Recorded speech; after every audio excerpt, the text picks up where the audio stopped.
When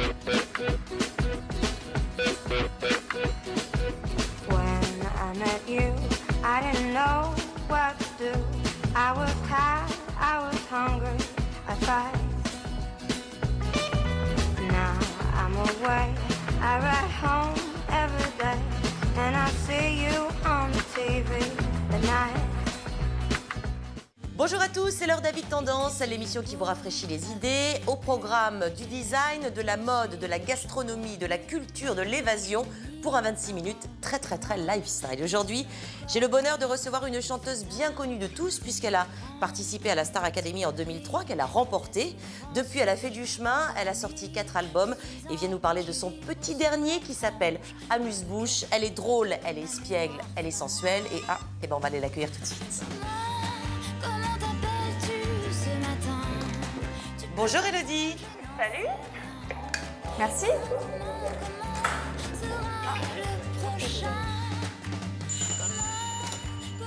Bonjour Élodie. Surprise. Comment ça va? Ça va. Et toi? Bienvenue à la maison. Merci. Très bien. Alors, je vais vous débarrasser de votre manteau, votre sac. Vous pouvez mettre tout ça ici. Qu'est-ce que je vous sers à boire? Un petit verre d'eau. Un petit verre d'eau. Je vous laisse vous installer tranquillement dans le salon. J'arrive tout de suite. Merci. Bon, ça a été? Vous n'avez pas trop galéré pour trouver? Non, un peu de pluie, mais... Ah bah oui, un peu de pluie. Mais tout va bien. C'est la pluie de la rentrée. Exactement. Pour nous accueillir. Joli choix. Oh, est-ce qu'elles sont jolies vos chaussures? Merci.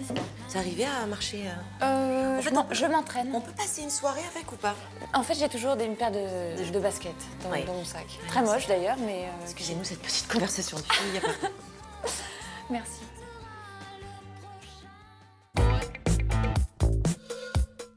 Élodie, je suis très heureuse de vous accueillir dans Avis de Tendance, déjà parce que je vous ai jamais reçu dans aucune émission. Mais oui. Et puis on va parler de vous et d'art de vivre. D'accord. Alors on commence par votre parcours. Je crois que vous avez un grand-père qui était musicien. Est-ce que c'est lui qui vous a donné envie de faire de la musique et de faire cette carrière? Alors oui. Oui. Déjà parce que quand j'étais toute petite, quand je suis née, il continuait à jouer de l'accordéon dans les repas familiaux. Et quand j'avais 6 ans, c'est l'âge auquel on apprend à lire. Lui m'a appris à lire les notes de musique. Et ensuite, vous avez continué, vous avez pris des cours, vous vous êtes intéressée à l'art du spectacle? Oui, déjà j'ai pris beaucoup de cours de danse parce qu'on était 3 filles et un garçon, donc on est tous passés par la danse, même mon frère. Oui. J'ai des amis et ma famille qui m'a dit mais pourquoi tu poses pas ta candidature pour participer à la Starac number 3? Yes. 2003. Ouais. Et du coup, j'ai dit mais non, mais c'est pas mon truc, je vais être mal à l'aise, je suis pudique, j'arriverai pas à me retenir, je vais pleurer, je vais être mal. C'est ce qui s'est passé d'ailleurs, mais mais bon, j'ai posé cette candidature, j'ai envoyé ma cassette vidéo. Vous avez bien fait parce que vous avez gagné. Bah voilà. En 10 ans, vous avez quand même sorti 4 albums, vous n'avez pas arrêté. Oui, dès que vous êtes sorti de la Starac, vous avez commencé, vous avez gagné, donc vous avez enregistré un premier album et vous n'avez jamais arrêté? Oui, j'ai jamais arrêté, j'ai fait plein d'autres choses. Maintenant, j'écris même pour d'autres artistes. Oui, donc, alors ce petit amuse-bouche, oui. c'est un petit amuse-bouche très sensuel, dites-moi. Mais oui, mais je crois que c'est un truc qui est arrivé justement avec la recherche artistique que j'ai commencé juste après l'émission. Oui. Et c'est vrai que j'ai toujours eu ce truc. Dans le premier album, il y avait une chanson qui s'appelait « Je te dis non que Catherine Breillat avait mis en image. Et elle m'avait dit « Mais toi, t'es le feu sous la glace. T'es une héroïne hitchcockienne. » Exactement. Regardez, oui. Voilà. Oui. Et du coup, c'est vrai qu'à force de rencontres, Benjamin Biolay aussi m'a dit « Mais chante comme ça avec ta voix, qui est ta voix parlée, qui est entre deux, très naturelle, assez douce. Il y a un truc suave parfois qui se fait une place. » Comment t'appelles-tu ce matin? Tu peux m'attendre, je n'en sais rien. Comment sera le prochain? Comment t'appelles-tu ce matin? Tout était clair, rien ne me vient. Comment s'appellera demain? Alors, vous avez eu l'occasion de beaucoup voyager pour votre travail, lors de tournées. Il y a un souvenir en particulier qui vous a une destination, une ville, une atmosphère? J'ai beaucoup aimé la tournée French Kiss parce que j'avais jamais vu les pays de l'Est. Varsovie. Oui, pourquoi? On a chanté sur cette petite place qui reste plutôt... c'est une place historique, quoi. C'est à l'ancienne, il y a des couleurs partout. C'était en plein air, donc c'était pour... je crois que c'était la semaine de la francophonie.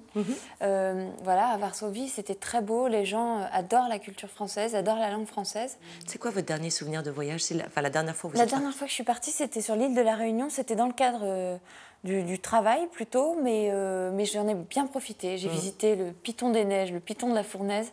J'avais jamais vu des volcans de près. C'est très beau, il y a des paysages absolument martiens, rouges, avec une terre rouge, c'est vraiment sublime. Voilà, j'ai très envie d'y retourner, j'aime beaucoup cet endroit. Et alors, est-ce que vous connaissez Versailles? Je ne parle pas du château de Versailles. Ah, pas très bien. Pas très bien, parce que vous allez voir, à part le château, à part le roi et tout ce qu'il y a autour, il se passe beaucoup de choses à Versailles, regardez.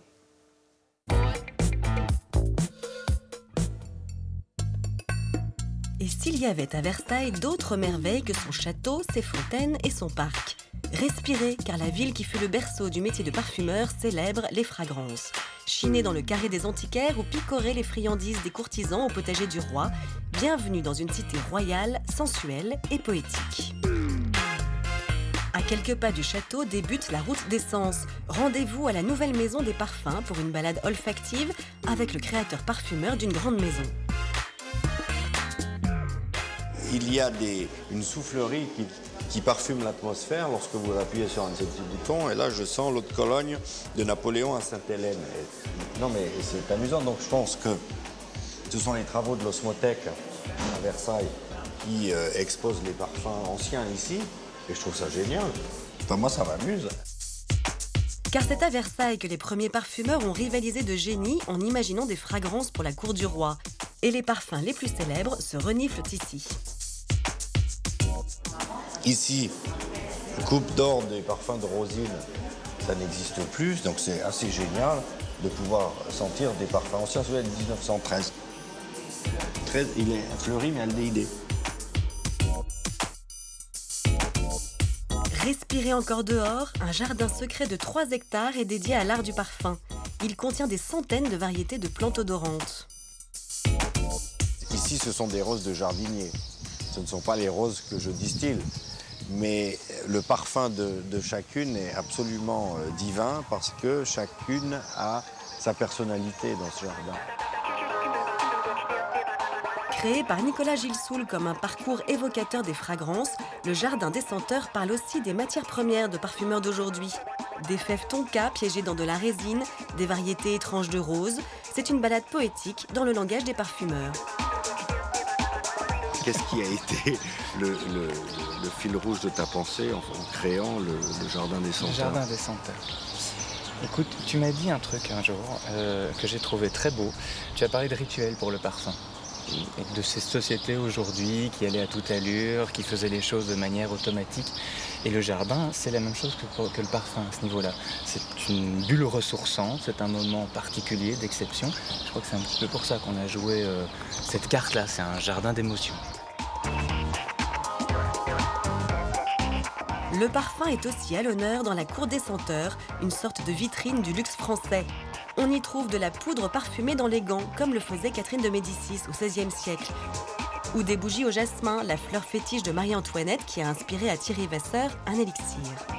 J'ai imaginé en fait ce jasmin, non pas un jasmin du soir, mais un jasmin plutôt du matin, un peu le jasmin du lever du roi par exemple, avec ce côté beaucoup plus lumineux qu'un jasmin du soir qui est beaucoup plus sensuel, etc.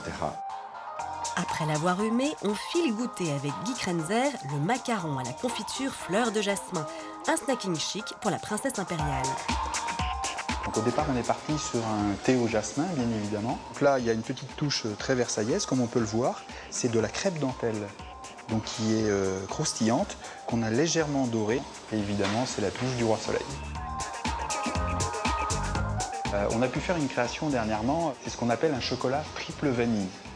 Et c'était une spécialité pour Marie-Antoinette, qui était d'ailleurs assez frivole, mais qui adorait ce chocolat chaud, qui était infusé 3 fois à la vanille et qui était parfumé à l'ambre et au musc.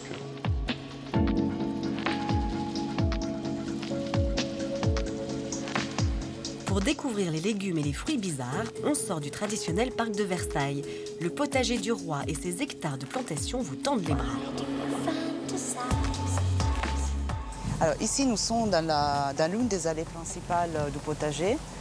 Au fond de cette allée, vous voyez une grille dorée, donc parce qu'on est dans un château royal. Et c'est par cette grille-là que Louis XIV descendait du château et rentrait dans le potager. À l'entrée du potager, les petits malins font leur marché de fruits et légumes d'autrefois. Le jardin est resté intact depuis le XVIIe siècle et des variétés ancestrales poussent encore. Il y avait plusieurs dizaines de variétés de poires.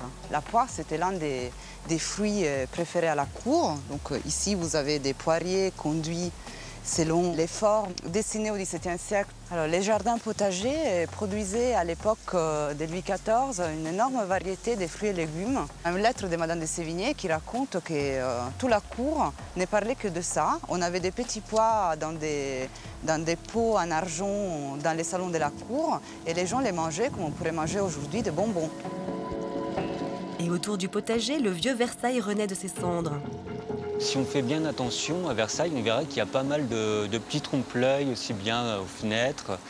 Et il y a l'école des Beaux-Arts qui en fait de nombreux, donc c'est le cas ici. C'est aussi là que se trouve le plus grand pôle d'antiquaire de l'ouest de Paris. Et notre coup de cœur, c'est cet ancien atelier d'imprimerie à contre-courant des dorures de Versailles. Un magasin de meubles industriels pour les chineurs curieux. C'est sûr que on ne pense pas trouver à Versailles des anciens locaux comme ça, industriels. C'est plus dans le nord de Paris. On a aussi un très grand projecteur de cinéma qui vient des États-Unis. On a quelques pièces qu'on chine aux États-Unis. Et c'est simplement parce qu'on souhaite apporter un peu d'originalité aussi au mobilier industriel, finalement, qu'on chine beaucoup en France. Voilà, entre parfums et saveurs, ouvrez grand les yeux. Il n'y a pas que les jardins de Lenôtre pour flâner à Versailles.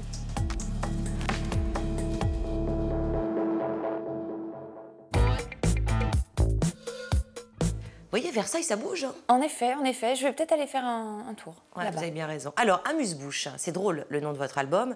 Est-ce que c'est parce que vous êtes gourmande? Pourquoi l'avoir nommé ainsi? Je pense qu'effectivement, il y a un petit rapport avec la gourmandise, parce que la gourmandise, c'est la vie, quoi. Bon, là, évidemment, il y a une petite connexion avec le sexe et les rapports à deux. Et j'ai trouvé ça drôle de faire cette pochette avec juste la bouche qui apparaît, les yeux bandés. Sensuel, on croque la vie. Exactement. Et tout passe par la bouche. Le baiser, c'est l'aveu dans l'amour, dans les relations à deux. Et je trouvais ça intéressant de mettre ça en avant. Et très graphique. Oui, c'est très joli. Est-ce que vous êtes gourmande alors? On va revenir à la nourriture, là, proprement parler. Vous cuisinez, Je suis très gourmande. Je cuisine depuis peu, puisque j'ai toujours pensé que j'étais mauvaise. Et alors, c'est quoi votre spécialité depuis peu? Je suis très bonne pour les paupiettes. Voilà. C'est bon, ça. Je suis bourguignonne, donc je m'essaye au bœuf bourguignon depuis quelque temps. Et je fais une tarte aux pommes absolument divine. Ah, c'est vrai? Avec la pâte que vous faites vous-même et tout? Ouais, je mets des amandes pilées, tout ça. C'est assez bon. Vous êtes très, effectivement, héroïne hitchcockienne dans votre manière de vous habiller, dans votre manière de vous maquiller et de vous coiffer. Et justement, on va parler coiffure, puisqu'on est entre filles. Est-ce que la frange, le chignon, c'est quelque chose qui vous parle? Ça me parle parce que le chignon, je l'ai porté longtemps en étant danseuse classique.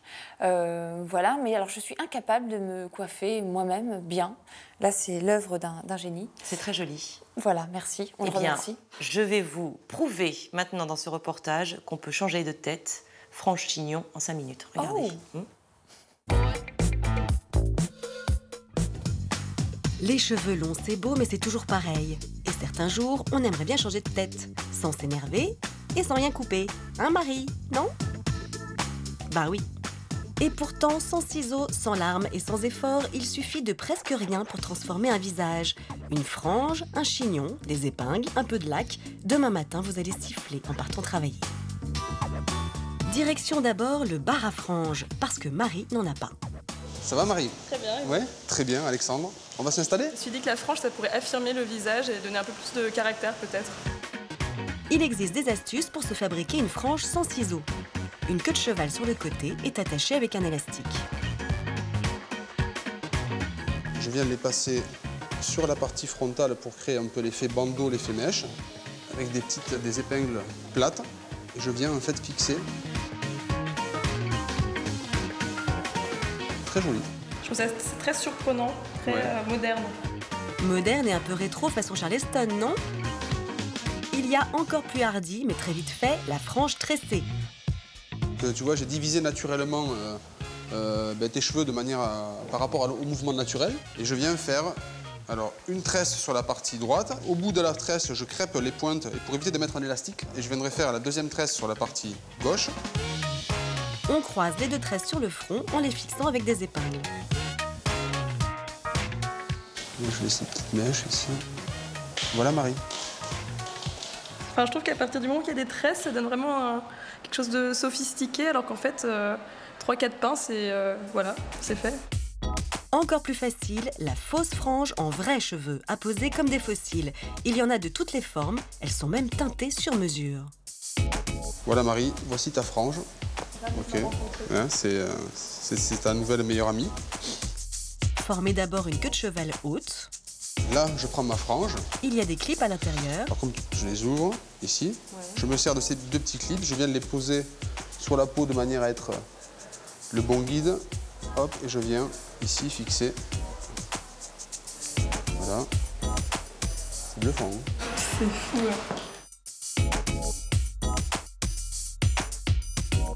Ça me change de tête complètement. Donc là, les gens ne savent pas que c'est pas moi, mais en fait, si. Mais oui, nous on sait. Mais Marie, sais-tu aussi que les chignons peuvent te transformer? Allez, on enlève la frange et on repart se coiffer cette fois dans un comptoir à chignons. On va passer par là, s'il vous plaît. On commence avec un headband à poser dans les cheveux. Pour justement le maintien, on va se servir de notre élastique. Dans l'élastique, on vient rentrer le cheveu. Là, on vient le remonter juste un peu. Et le fait de mettre des épingles, ça va permettre de créer des formes dans le chignon également. Voilà, on a quelque chose de plus serré, avec 4 épingles. Tresser la mèche qu'il reste devant et la poser. Une tresse pas trop bien faite, plutôt lâche, et vous venez la poser juste sur le chignon. Et ensuite, avec une épingle, tout simplement, on vient fixer cette tresse. Après, rien ne vous empêche de laisser par exemple tomber une mèche ou deux pour donner un esprit encore un peu plus romantique. Pour l'autre côté, on va partir sur une torsade pour voir autre chose qu'une tresse. La torsade s'enroule aussi sur la tête, fixée avec une épingle. J'adore, c'est vraiment romantique. C'est quelque chose que je pensais pas m'apporter, mais en fait, ça a l'air assez simple. Dernière idée, un chignon tressé avec effet garanti. On sépare les cheveux en 4. La première mèche en queue de cheval est crêpée et enroulée comme un chignon. Les deux autres mèches sont tressées. On va cacher justement le crêpage avec nos tresses. Donc après, les tresses, on les dispose comme on veut. Là, j'ai mis mon épingle dans mon bout de tresse crêpée. Défaites un peu votre tresse avant de la placer. Donc comme c'est sur le côté, la cliente aura plus de facilité à faire son chignon.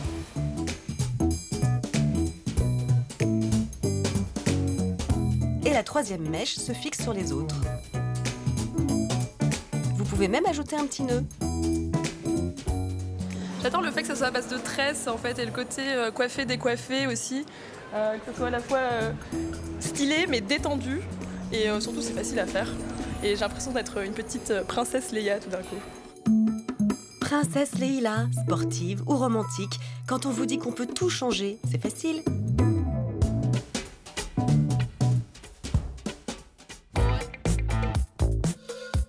Et ben voilà, on peut changer de tête en 5 minutes. Eh bien, j'en suis ravie et je vais suivre les conseils de ce petit reportage. N'est-ce pas? Alors, il y a une chose dont on n'a pas parlé encore, et nous sommes des filles, c'est bien sûr de mode. Ah, allons-y. Alors, la mode, pour vous, ça représente quoi? C'est important? Vous la suivez?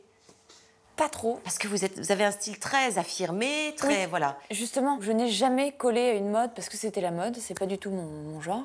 Qu'est-ce qui vous parle en termes de vêtements?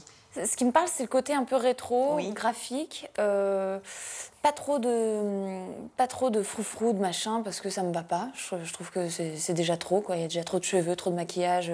Donc la petite robe noire par excellence, c'est ce qui me va. Vous avez un petit vêtement chouchou que vous avez dans votre penderie ou dans votre dressing depuis des années dont vous vous séparez pas?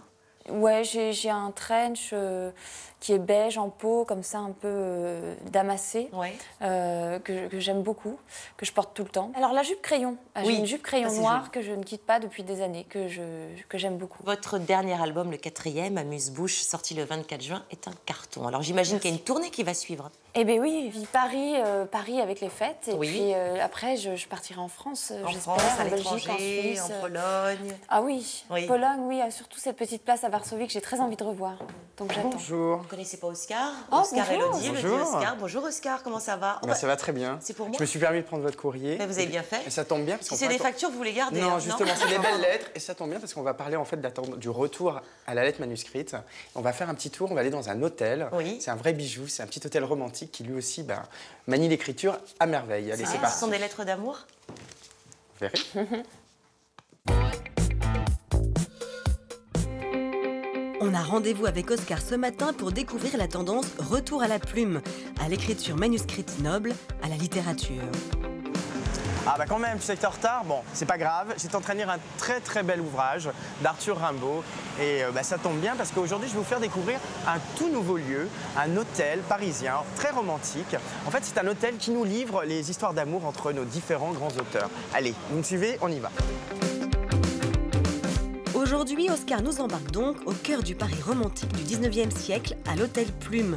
Dans une atmosphère historique atypique, nous allons parfaire notre culture littéraire sur les traces des couples mythiques qui marquèrent cette époque riche en chefs-d'œuvre. Te dire que je t'aime chaque jour davantage, te dire que mon amour est comme un arbre qui tous les ans a une racine de plus en plus dans la terre. Victor Hugo. Des objets aux matières en passant par les couleurs, tout a été pensé par la décoratrice des lieux pour rappeler les liaisons passionnées de ces artistes écrivains. Bonjour Caroline. Alors comment vous avez travaillé sur ce projet? Quels sont les couples déjà que vous avez mis en avant? Alors il y a George Sand et Alfred de Musset. Alfred de Musset. Il y a Rimbaud et Verlaine. Et puis il y a Victor Hugo et Juliette Drouet. Donc ici, vous avez l'ambiance Rimbaud-Verlaine. Là, on a voulu représenter vraiment leur univers avec une relation très tumultueuse. Finalement, vous avez conçu le décor comme on écrit une belle histoire. Tout à fait. On voulait vraiment raconter une histoire. Et même dans nos placards, vous allez retrouver la cachette qu'avait Paul Verlaine. Ah bon? Moi, je veux voir, attention. Avec son stock d'absinthe. Voilà. Alors, là, on rentre dans l'ambiance George Sand et Alfred de Musset. Ah, donc d'où le côté masculin, le côté féminin. Et d'ailleurs, je crois que George Sand avait beaucoup d'amants. Ah oui, et d'ailleurs, on en retrouve un qui est caché dans le placard. Ah, c'est génial. L'amant dans le placard, Franz Liszt. Voilà. Très belle idée. On a maintenant rendez-vous avec celui qui a orchestré ce voyage dans le temps, le directeur des lieux. Bonjour, comment allez-vous? Bonjour, très bien, je vous remercie. Asseyez-vous, je vous en prie. Bon, alors je suis ravi d'être avec vous. Donc nous sommes dans un hôtel thématique. Est-ce que c'est important aujourd'hui d'avoir une thématique? Je crois qu'elle est primordiale si on veut essayer d'apporter quelque chose de différent, dans l'hôtellerie parisienne. Et je crois qu'aujourd'hui, les clients recherchent quelque chose de ludique, de différent, et ils souhaitent vivre une aventure. Alors, cette thématique qui, pour moi, est une thématique autour de l'écriture, est-ce que vous pensez que c'est une tendance générale qui ne concerne pas seulement la décoration, mais qui a un vrai retour, finalement, à l'écriture, à la lettre, En fait, on revient de plus en plus à des valeurs anciennes, et c'est vrai qu'on a la chance d'avoir une histoire, on a un passé qui est effectivement très chargé et qui nous permet, nous, de nous appuyer et d'aller chercher ce que l'on veut. Bon, alors vous l'aurez bien compris, la morale de cet endroit, c'est qu'on a envie d'un retour à l'écriture, un retour à la lettre manuscrite, on a envie de s'éloigner des nouvelles technologies, de faire une pause. Et d'ailleurs, moi, je vous laisse parce que j'ai une lettre à écrire.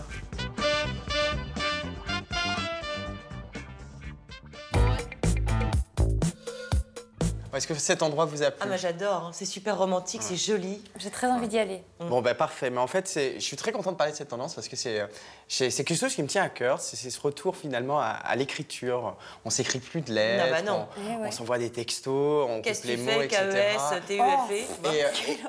Et en fait, et ça touche en fait vraiment tous les domaines de l'art de vivre. Donc, que ce soit même en déco, donc il y a un vrai refour. Donc là, c'est un coussin de Sonia Rykiel. J'ai du mal à déchiffrer. Donc mais... voilà, qui met en avant donc l'écriture. Et puis j'ai découvert en fait sur Internet, et alors ça j'adore, j'ai découvert qu'on peut se faire envoyer des lettres. Ouais. Donc en fait, vous allez sur Internet, vous payez en fait un abonnement. Vous voulez dire quand on n'a pas d'amis? Voilà, mais personne nous écrit des lettres, même si on a des amis, ils nous écrivent pas. C'est vrai, il y a un côté désuet, mais c'est vrai. Il y a un côté désuet, et donc en fait, on reçoit chaque mois 2 lettres d'un inconnu. Donc c'est lettres d'un inconnu. Génial. Mais c'est de quoi fantasmer à mort. Exactement, ça peut être des mots d'amour, ça peut être même des mots d'insulte aussi. Oui, non, je rigole. Que des jolies choses. Ça peut être quelqu'un de connu. Donc il y a même Anne-Valérie Gage, par exemple, la créatrice, qui envoie des lettres. Vous avez des gens non connus qui vont vous raconter leur rencontre, une rencontre amoureuse, qui vont vous raconter un moment comment ils ont challengé quelque chose. Donc c'est vraiment des expériences qui vont vous partager. Est-ce que vous avez l'adresse pour répondre ou pas? Oui, vous avez l'adresse, vous pouvez répondre. Et après, il y a même tout un réseau après sur Internet où vous pouvez laisser vos commentaires, échanger. Donc il y a un vrai... c'est mieux que Mythique. Voilà, une vraie attraction autour de l'écriture. Et même dans la mode, on le voit dans la mode parce que regardez les packaging. Alors ça, c'est le packaging de ce sublime t-shirt que je porte, qui reprend en fait les gravures de Balzac, donc qui étaient faites par Grinville. Et donc on est sur le thème de la comédie humaine. Ouais. Et en fait, ces 2 petits designers ont eu l'idée en fait de mettre toutes leurs chemises, les t-shirts, etc. Vous savez, comme dans les, comme un carnet de voyage en fait. Et vous avez également la possibilité d'accorder un petit carnet d'écriture avec votre t-shirt. Ça, c'est génial. Merci beaucoup, Élodie, d'avoir été avec nous. Merci Oscar. Vous continuerez à m'envoyer 1 ou 2 lettres par mois, mais de vous. Hein. Voilà, on va communiquer comme cela. Ça marche, Oscar. Merci beaucoup. C'est beau. Merci.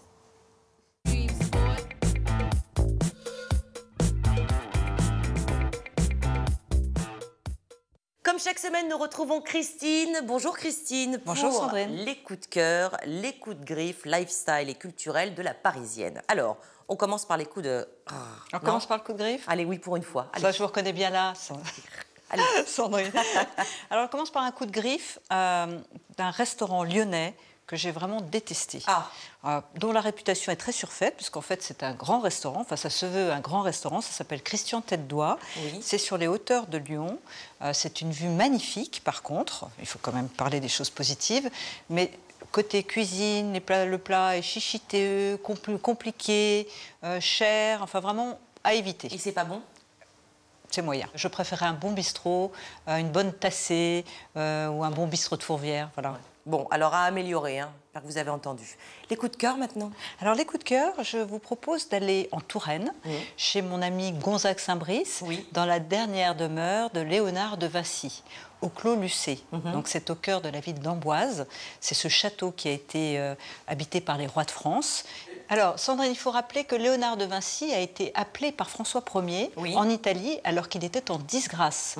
Personne ne voulait plus de lui, il n'avait plus un sou en poche et François Ier, très malin, s'est dit « je vais en profiter pour l'appeler en France ». Donc, il l'a appelé, lui a donné une rente et Léonard de Vinci est venu à traverser les Alpes à dos de mulet avec la Joconde dans une sacoche et la Sainte-Anne dans l'autre et a rejoint le Clos Lucé, qui a été sa dernière demeure. Alors c'est une région magnifique, il faut en profiter pour aller voir tous les châteaux, le château de Chambord, et il y a une chambre d'hôte très sympa qui s'appelle le château de Fontenay où vous pouvez loger. Bon, ça donne une bonne idée pour un petit week-end en tout cas. Super week-end. Un autre coup de cœur? Un autre coup de cœur, alors je profite toujours des derniers beaux jours pour retourner à Ramatuelle. Ah, Ramatuelle. À l'Épi-Plage, qui est une petite plage, un petit bijou que personne ne connaît et qui est l'antithèse, l'anti-bling-bling de Saint-Tropez, à quelques mètres du Nikki Beach. Vous avez 10 bungalows posés sur la plage, des petits concerts de musique classique et c'est Shala, une merveilleuse iranienne pianiste d'origine qui a racheté ce petit enclave qui est un espèce d'écrin de verdure face à la mer. Donc à conseiller hors saison, hein, j'imagine. Hors et pendant saison, c'est formidable. Bon, c'est une adresse tellement bonne qu'on a failli la regarder pour nous. Ouais. Non mais vous avez bien fait de la partager, on va y aller tous maintenant. Merci beaucoup Christine, on se retrouve la semaine prochaine avec d'autres coups de cœur et coups de griffe. Retrouvez toutes les informations sur le site stylia.fr bien sûr, et on termine, si vous le voulez bien, en beauté avec l'actualité, culture et lifestyle. À la semaine prochaine. Bisous. Quoi de neuf cette semaine? Suivez le guide. La Biennale d'ici réunit 55 artistes qui s'expriment autour de la notion de goût. Une réflexion sur la perception des saveurs, mais aussi sur la beauté et les défauts de la gastronomie à la surconsommation. Les créations de chefs étoilés côtoient les œuvres d'artistes. C'est au Musée français de la carte à jouer et à la médiathèque d'Issy-les-Moulineaux jusqu'au 17 novembre. À Lyon, du côté des lieux à découvrir absolument, zoom cette semaine sur le Mama Shelter, un espace pluriel et conceptuel très tendance. Hôtels, restaurants, bars, cantines, c'est un véritable refuge urbain installé à quelques rues de la place Jean Massé. Cet endroit branché estampillé Stark a ouvert au printemps dernier et vous ne pourrez pas passer à côté. Côté bouquin, c'est aux éditions Flammarion que ça se passe avec Tradition gourmande à la table des grandes maisons françaises. Cet ouvrage livre les secrets du chef James Vianney qui a servi le fameux bœuf Wellington à la reine Elisabeth II. Vous découvrirez le raffinement extrême et l'exigence absolue de ces tables les plus prestigieuses. Notre coup de cœur de la semaine est au Centre Georges Pompidou à Paris pour l'expo Roy Lichtenstein. Une sélection d'une centaine d'œuvres majeures d'un des rois du pop art. L'événement invite le visiteur à poser un nouveau regard sur cet artiste américain des années 60. C'est sa première rétrospective parisienne et c'est à voir jusqu'au 4 novembre.